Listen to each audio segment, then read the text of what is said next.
there are many ways in which I think you and I could probably relate as friends. As friends, but as also, I think we're both Irish. We were raised very Catholic, I believe. Yeah. And I know that my self-defense mechanism that I learned very early on was to just beat up on myself and hate myself. Sure. If I get to me before anyone else gets to me, exactly, then I beat them to the punch. Yeah. And I always kind of sensed that when I would hang with you, like, oh, I think Nathan and I there's a kinship here. Sure. There was alcoholism in your family. And I know this is a dark thing to bring up. It's funny because there was in my family, because there had been alcoholism throughout the family tree, my parents, I grew up in a dry house, and there was which is a thing you see in some Irish culture, which is they're so afraid of it that you can't even have a rum cake in the house. Like there was nothing. There was no, wow. You couldn't. So I grew up kind of being told that it will kill you if you get near it. Yeah. And it was the way people talk about like fentanyl now.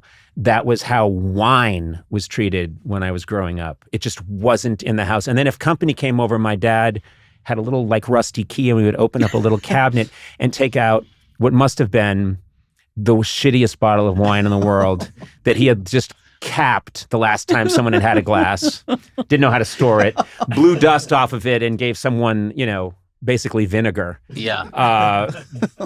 Yeah. But there were there was a lot of ways where I feel maybe we would relate. Yes, as Irishmen, sure. Yeah. The dark humor and self-deprecating Samuel Beckett vibe. I love this quote. I was reading an interview with you, and you said that you felt like you grew up in a bad Eugene O'Neill play. Well, and then later you revised that, but why don't you elaborate on that? My father was an alcoholic, became an alcoholic. Really, I was born, my mother had me when she was 40, and not long after, he started drinking really heavily and essentially drank himself to death. Mm-hmm. And my mother then sort of had a kind of breakdown after his death and her own mother's death, and she eventually was diagnosed as bipolar. Mm-hmm. Then it was called manic depression. So it was a difficult childhood in that I had to grow up fast. I sort of became the adult. My two older brothers were going to college. They were sort of on the way out, although they were very much involved in helping. But when I was going to high school, it was just my mother and myself, and she was going through these phases of depression and then manic behavior, and it was in and out of mental hospitals, and then and I never really had much of a relationship with my father. He died when I was 11.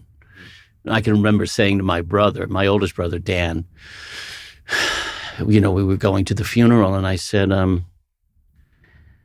I was upset. And he said, what's, and I said to him, I said, I can't cry.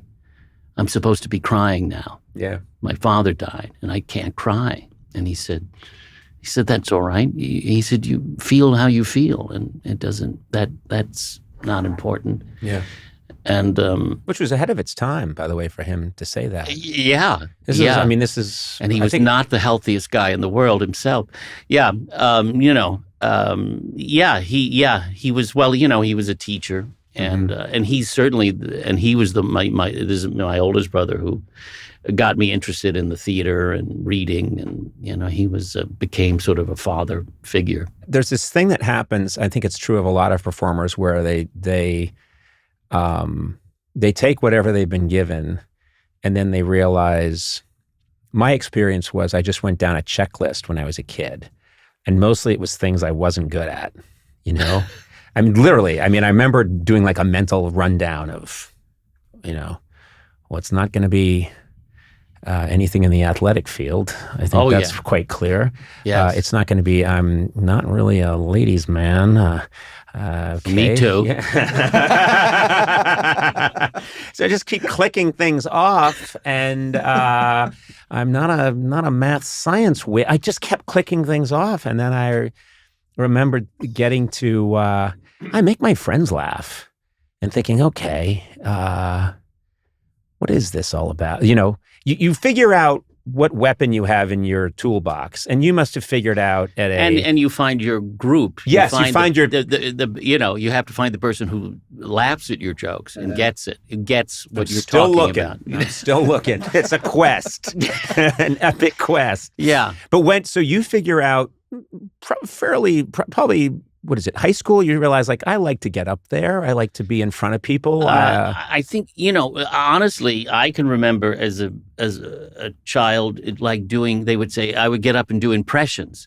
I would try to entertain the family. Mm-hmm. And I had like a bad club act. And then I was in a grammar school play. Yeah. I remember getting a laugh in that and thinking, oh, this was like blood to a vampire. And, yes. And then in high school, I started to do plays, but I wasn't thinking. It was social. It was finding your people, but it was just. I didn't think it could be a profession. Right. Nor did I. Then, but as I nearing the end of high school, I realized maybe I could. My brother would also not only encouraged me, but he took me to see theater in New York, to see plays on Broadway and off Broadway. And sometimes with classes that he was teaching, he would take a class and I would go with him.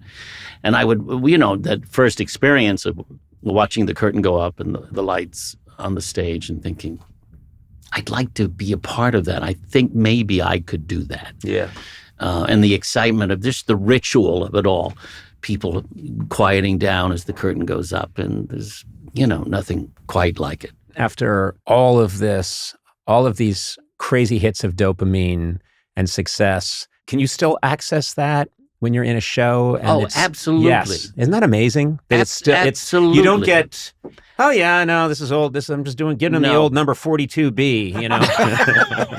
No, I'm here making this multicam, mid-century modern. Yeah. And every Tuesday night when we tape it, it's like you feel the adrenaline and you think, you want it to go well. And there's, because of this process, which is sort of a whirlwind process, and I was saying to someone today, it's really more of a writer's process. It's they're sort of rewriting. They rewrite throughout.